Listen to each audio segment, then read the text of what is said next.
रुक करते राजस्थान के दौसा का सीएम योगी वहां मौजूद हैं, जनसभा को संबोधित कर रहे हैं। समस्या कांग्रेस ने भी आतंकवाद की, समाधान मोदी जी ने किया। समस्या नक्सलवाद की कांग्रेस ने की, समाधान मोदी जी ने दिया। अलगाववाद की समस्या कांग्रेस ने दी, समाधान मोदी जी ने दिया। अराजकता कांग्रेस की देन थी और उसे स्वराज में बदलने का काम मोदी जी ने किया। अविश्वास कांग्रेस सरकार के समय पैदा हुआ था, उसे विश्वास में बदलने का काम मोदी जी ने किया। और भाइयों बहनों, विकास के कार्यों की चर्चा अभी यहां पर हमारे प्रत्याशी कर रहे थे। हाईवे कैसे होने चाहिए, कनेक्टिविटी कैसे होनी चाहिए। देश के अंदर 38 किलोमीटर हाईवे का निर्माण प्रतिदिन हो रहा है। एयरपोर्ट बन रहे हैं, एयर कनेक्टिविटी बेहतर हुई है। AIIMS, IIM, IIT, one district one medical college, हर घर नल की योजना और योजनाओं की एक लंबी श्रृंखला लगातार आपकी माननीय सांसद संसद में हमेशा इन विकास के मुद्दों पर बोलती थी, इन मुद्दों को उठाती थी, यहाँ के विकास के मुद्दों को लेकर के संसद में लड़ती थी। और भाइयों बहनों, आज परिणाम है कि दौसा जनपद में भी केंद्र की योजनाएं दिखाई देती हैं, लेकिन राज्य की योजनाएं गायब है। याद करिए कि कांग्रेस 55 वर्षों में कुछ नहीं कर पाई। मोदी जी ने मात्र 9 वर्ष में 12 करोड़ परिवारों को एक शौचालय दे दिया। 12 करोड़ का मतलब 1200 लाख परिवारों को, 1200 लाख परिवारों को। भाइयों बहनों, 4 करोड़ गरीबों को एक आवास दे दिया। 4 करोड़ गरीबों के घर में फ्री में बिजली के कनेक्शन पहुंचा दिए। 9 करोड़ 60 लाख गरीबों को फ्री में उज्ज्वला योजना के रसोई गैस के सिलेंडर उपलब्ध करवा दिए। 5 लाख रुपए की स्वास्थ्य बीमा का कवर 50 करोड़ लोगों को दे दिया। और भाइयों बहनों, हमारे नौजवानों के लिए स्टैंड अप की योजना, स्टार्टअप की योजना, डिजिटल इंडिया की योजना, मिशन रोजगार की योजना, और जो संकट का साथी है, जब दुनिया के अंदर संकट आया कोरोना की, मैं आज ही समाचार पत्र पढ़ रहा था, अमेरिका में, चीन में कोरोना के मामले तेजी के साथ बढ़ चुके हैं, लेकिन भारत सुरक्षित है क्योंकि मोदी जी ने 2 ऐसी वैक्सीन दी, जिसने वैक्सीन लिया कोरोना समाप्त। 80 करोड़ लोगों को फ्री में राशन की सुविधा का लाभ दिया।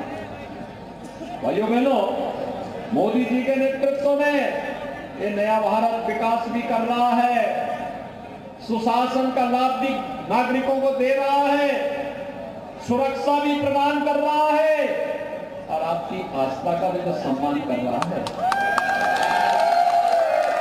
याद करिए, कांग्रेस की सरकार ने रामनवमी को यहां कर्फ्यू लगा दिया था, रोक लगा दी रामनवमी के जलसों पर। लेकिन हम लोग 500 वर्षों की जो समस्या थी, आज यूपी में डबल इंजन की सरकार है, मोदी जी का नेतृत्व है, अयोध्या में राम मंदिर का निर्माण कर रहा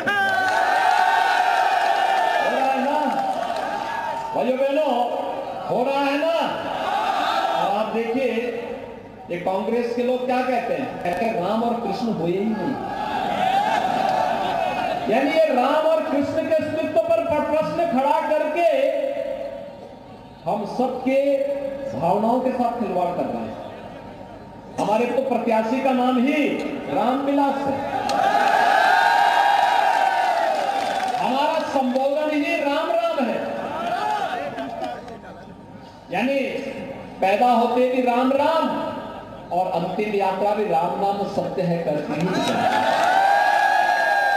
गांधी जी ने भी अंतिम समय में हे राम ही कहा था ना, लेकिन कांग्रेसी कहते राम हुए ही नहीं।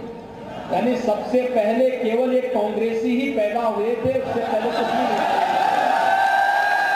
इससे बड़ा झूठ और क्या हो सकता है। और भाइयों बहनों, इसीलिए मैं आपके पास आया हूं आपसे कहने के लिए, कांग्रेसी केवल माफिया पालते हैं, बजरी माफिया, माफिया, भू माफिया, पशु माफिया और अपराध में, सरकार के संरक्षण में बड़े हुए माफिया। और भाइयों बहनों, इन्हीं माफियाओं का इलाज हम उत्तर प्रदेश में कर रहे हैं।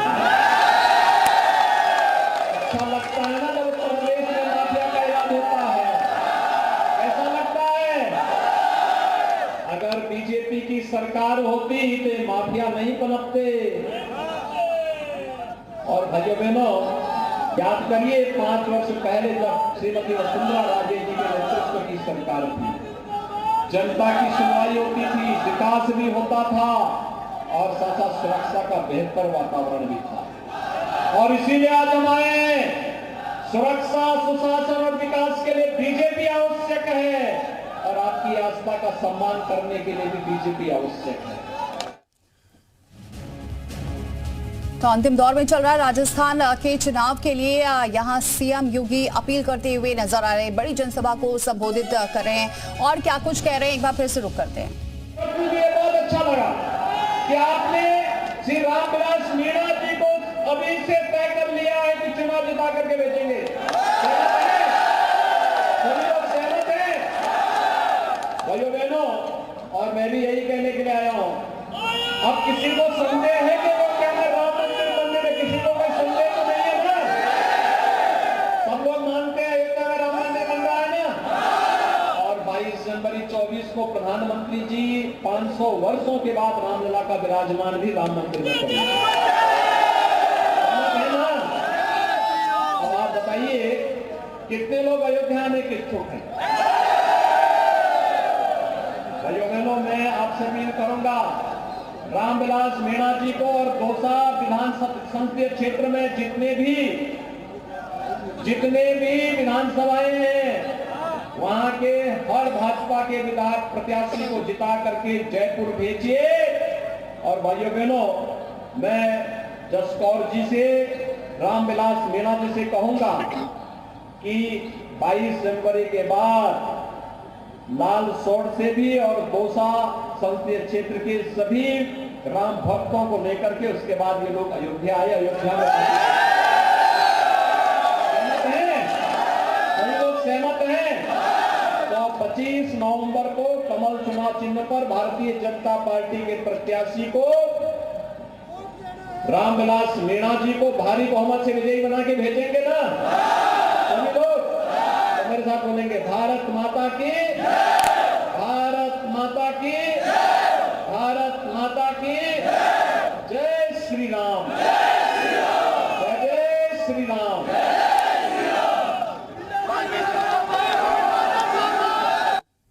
तो देख रहे थे आप, सीएम योगी राजस्थान के दौसा में जनसभा को संबोधित कर रहे थे और यहां प्रत्याशी के लिए वोट की अपील की है। एक बार फिर से राम मंदिर की बात भी की है। अयोध्या में राम मंदिर निर्माण हो रहा है, इसका भी उन्होंने जिक्र किया है और ज्यादा से ज्यादा वोट देकर प्रत्याशी को जिताने की अपील की है। पहले संसाधनों पर मुसलमानों का अधिकार था, ये उन्होंने बयान दिया है। हमारी सरकार में गरीब पिछड़ों को अधिकार मिला है और बिना भेदभाव के सभी को योजनाओं का लाभ भी मिल रहा है। कांग्रेस के शासनकाल में तस्वीर कुछ और थी, लेकिन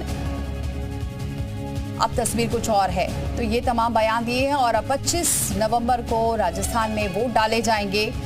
अब कम वक्त बचा है, लेकिन ताबड़तोड़ आज जनसभाएं हैं सीएम योगी की। ये दूसरी जनसभा देखिए आपने राजस्थान में, जहां उन्होंने जनसभा को संबोधित किया।